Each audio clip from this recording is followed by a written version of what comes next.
So I just got on my motorcycle yesterday. And it rained on me a little bit. And I thought of all of those trips, all of the things that all of us did together. I want to tell you about a man of faith. First, the Lord told me to do this.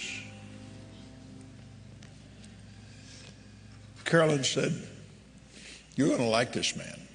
And if you don't like him, I'll never ask you to go anywhere again." He said, "That's the deal I've been waiting for."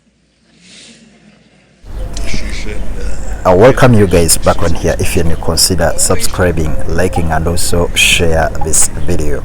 So as we had a hit record called Pledge of Love. Well, you saw the picture of the small church. I walked up, I had my Bible like this. I walked up and I stopped just about this far from Carolyn and Jerry. I didn't know them from anybody. I said, you know, back in the day, I had a hit record called Pledge of Love. And, you know, it got on the charts and all that, but I am so glad that I didn't make it in that lousy business. And I found out I was supposed to sing for God. And Jerry said, well, I'm right about one thing. He's right about one thing. I was standing right there next to him. And that's when it started. Now stand up here, Sugar Pie. To give you a sense and to give the audience a sense about how far this family goes back. She told you about, hold your fingers up there. She told you about these.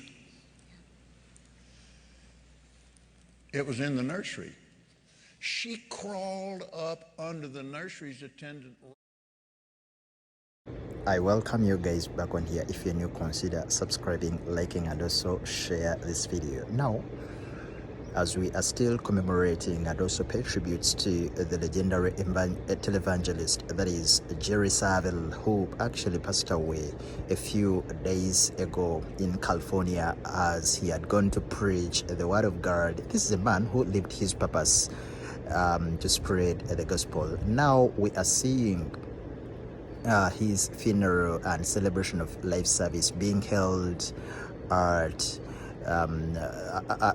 the church owned by Kenneth Copeland, and you know, it was really a very befitting ceremony where so many people attended. So many pastors came out to pay their last tributes to the legend and televangelist, that is Jerry Savelle.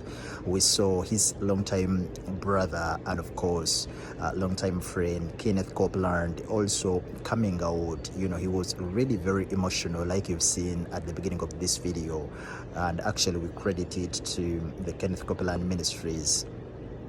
You know, he had even to become so emotional, almost to the point of shedding some tears. He said lots of stories about his longtime brother, Jerry Savelle, who actually passed away a few days ago.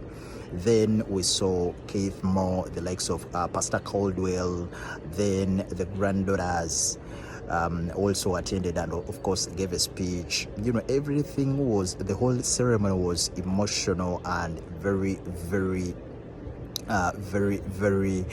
you know, calm, and it was full of emotions, obviously, because losing such a very huge man within the church is really very heartbreaking.